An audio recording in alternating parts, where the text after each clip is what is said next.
Orafo amakwa ba na mensan ema wachibiem emfamra eye enkomopa TV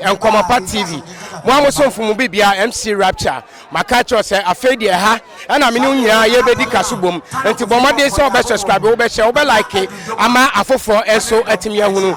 enkomo no de ye de free no angles bebie na de abrawo ye awram babia amamra ni amane ahensie ni ahentuo ni nyina de brawo ewo enkomopa TV bomade se obe ta me chuku na obe subscribe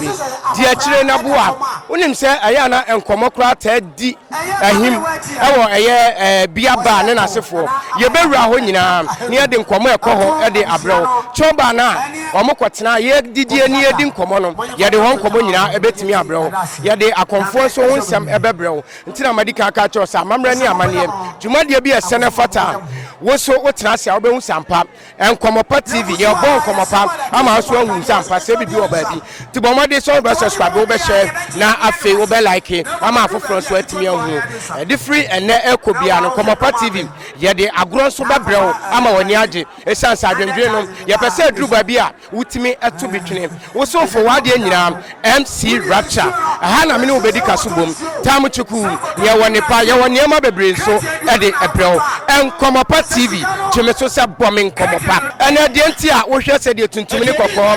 esi edi ahim na edi apafra ewo hana enye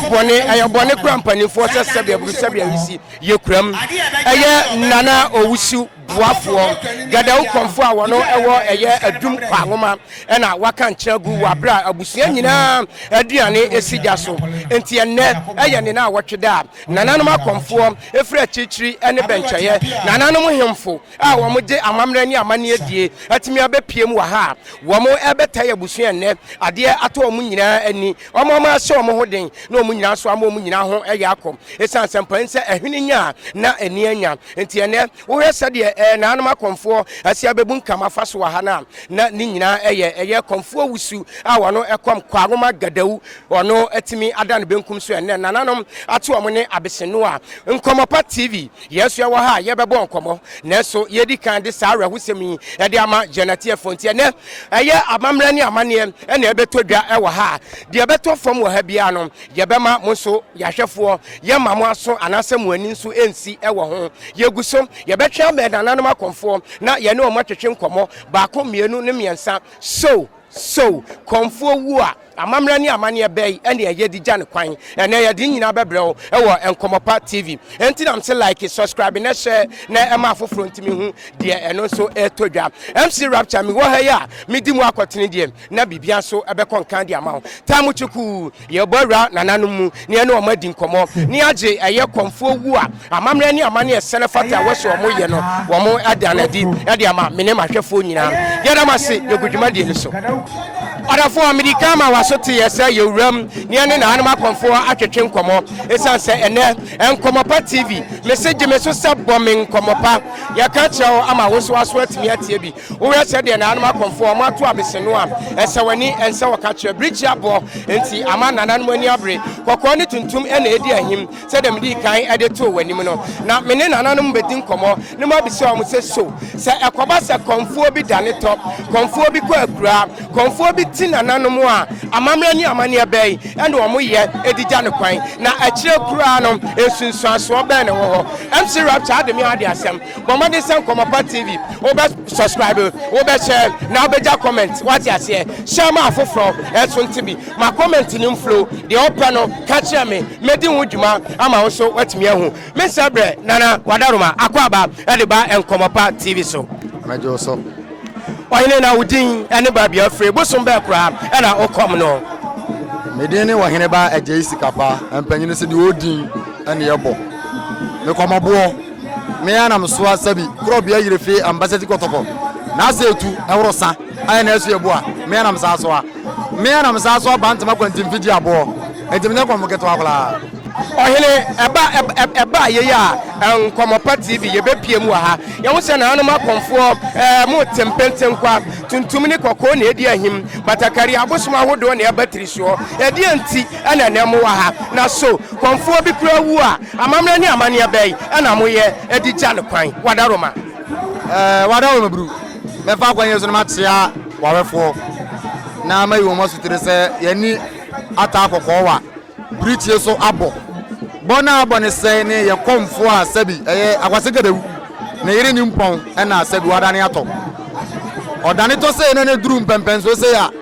mo se na ma komfuo be freti sini benche ye be ba be di akom abeboa akomwa bi se mpanyine sesa akom ye sisi a na nka firi obiri komfa no te ne penso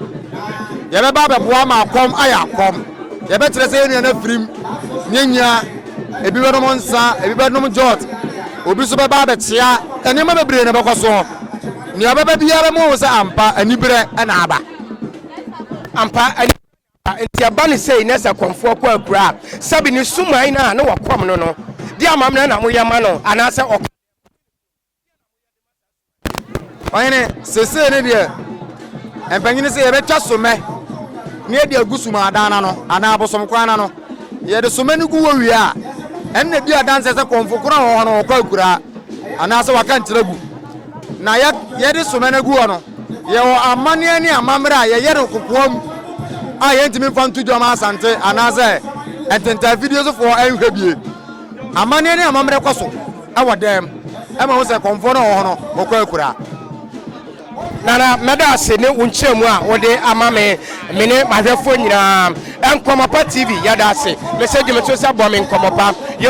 yeguso yanenamu yebekọ ni akwatwa agro ne kakra ebretia mu no mesa twa be nana no makonfo mpanyimfo atete ni ani ntre akuku dam no a wadaroma omudi dwuma ewa asantemam a yedi dwamu a yefrɛ wo mo no omo so akyerɛ omo so nimdeɛ ewa dwumadie ne ho bomade so be subscribe wo be share be like na waja comment wa se MC Rapture migusu edi dwuma e de ama wo enkomopa tv so yenkɔhwɛ agro ne kakra ne hwɛ na anama komfo a abeduru ha meto aso de interview no e de ama wo ato a ebe ne nyina eye nana kwaku wusu eye Gadawu komfo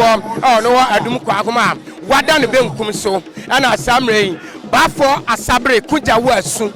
bafo asabre kujawo asu OTUMFUO SUMANKWAA HENE do take care ni brari so ni SUMANKWAA HENE ene wabeduru ha no mo a na chese enye asam ketwa kra na anoma komfo na anoma hemfo eni atai kokwa na obi bebi sase na ba ne se na komfo ekwa akura eye SUMANKWAA HENE timeba ni dibra no abosoma ewo asantemamu ha nyina wo mutwa edan no abosoma ewo asantemamu nyina wono na omutwa edan no enu nti akwabasa ne komfo bi ekwa akura ne twa ne safata se wo ba ama omu hu sampa eye ne de hye ne komfo na wakwa akura no enu nti ohwe de ekoso ya de o take care ni brari ngoma so na asante hene na asetitu OTUMFUO na asante hene ne SUMANKWAA HENE nana asabre kunja wasu a wotoso mienu na o take ketenu bi area no enti yeguso ba fo SUMANKWAA HENE atimi abeduru ha ide na wa hu sampa ayewura na abano ayewura na abano enu nti amamra ni amane no eguso a etodwa ewo eha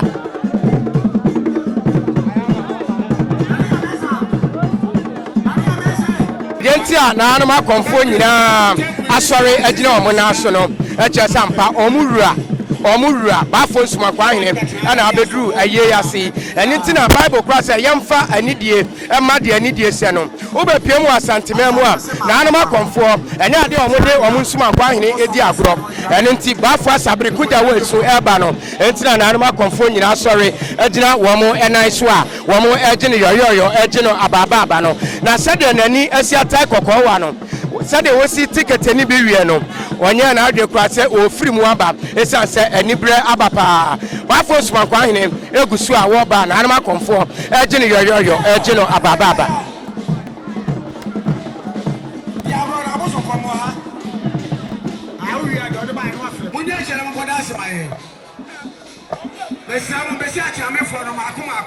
bafo asabre kunjawo asu OTUMFUO do take care ni brare so na asante hene na asetutu SUMANKWAA HENE ana samre waduru ha watcha na anoma komfo a na anoma komfo so ato santre edi nanim wo mo gina yoyoyo egina baba no sa ene sitie na anoma komfo a ewa santemam nyina afi na omurura bafo asabre kunjawo asu afi na wono aduru ha wɔkyia ɛbɛma abusua a ɛnɛ ade ato wɔn ani ama wɔn nyinaa ho yɛ akɔ na wɔama wɔn nyinaa ɛho ɛhyɛ den waduru ɛyɛ duma na afɔ na ase tutu ɛhɔ a afei deɛ wakyia no ohun sɛ ɔne na ɛtwetwe nkɔmɔ wɔse ɛyɛ abrafie aha afei na waduru ɛyɛ kwamanu nana manu fumaso adade komfuo enso enkyɛn a wɔne no so edi nkɔmɔ nana Paulina ajako ɛboɔ ho afei na waduru ne nkyɛn a wakyia ne kama nana yɛ asɛ wɔ akoto ahyo akatago komfuo ɔno so ɛna abafo sumankwa ahene aduru ne nkyɛn a wɔde ɔdɔ ɛbɔ dom no saa na teɛ ɛyɛ nana baduka akyire ɔno so ɛwɔ asante akropɔn a bafo sumankwa ahene wakyia wɔn nyinaa wɔn a yɛ akɔ ama wɔn nyinaa ɛho ɛhyɛ den esan sɛ birikyie abɔ no aka no yie paa ɛno nti bafoɔ n'ani ate akɔkɔ wa ato no ɛne abɛsɛnoɔ ɛno nti ɛnkyɛm yɛbɛkɔ na yɛakɔfa agorɔ no ɛso ebi ɛde ama mo nkɔmɔpa TV na wagye me so sɛ bɔ me nkɔmɔpa Jaguswa Bafo Jawu Babiani Abofrem Nebosu Penina yɛfrɛ no Asio Pamu wono ɛyɛ Gonjani efiri Burkina to abepiem ɛwɔ Babiani Abofrem a wɔbɛfa komfuo Jawu a wɔde ne di ahim no ɛno nti Asio Pamu ɛna gyina edwom a wɔte agorɔ no ebi awie no maka kyerɛ sɛ ɛnam sɛ komfuo ɛna awuo ne nti no nananom akɔfoɔ ɔmo kɔm agyemfrɛ ɛde atae ɛyɛ Gadawu a ɛnɛ ne komfuo ada ne benkum no ɔmo kɔm ɛde atae n'akyi sɛdeɛ ɛbɛyɛ a wɔnka ɛdɛm na ɔno nso betumi afa komfuo ama dwumadie no ɛtumi akɔnkae ɛti bafo Jawu ɛna ɛte agorɔ no bi no ofiri Babiani Abofrem ne bosom ɛfrɛ sɛ Asio Pamu ɛna ɛte agorɔ no bi wi no saa na ɛte yɛnwerɛ kakra wɔyɛ yɛ ne wɔkyɛ mu obi nso ama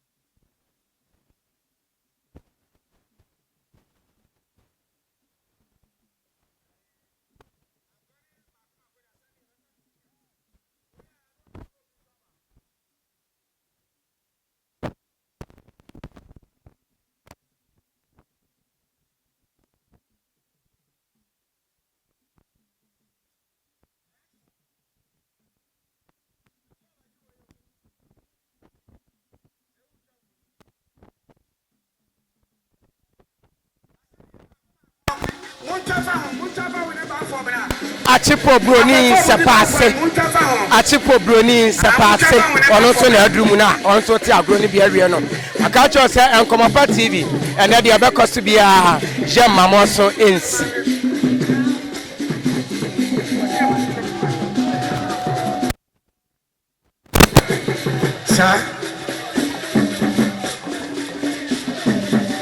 Sabre Bafo Sumankwa Hene One Chiano Mabere wa fati zoka hubi mabere wa fati me hewo na wutwam mabere wa fati wutwam na me hewo wo de twam ko twam ko wotra sia adu baba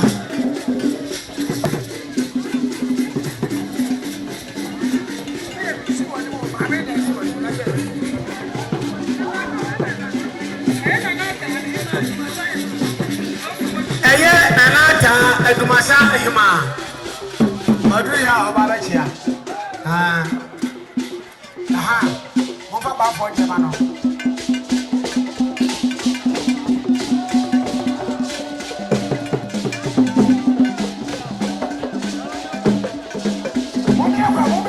Semu bia pa yimu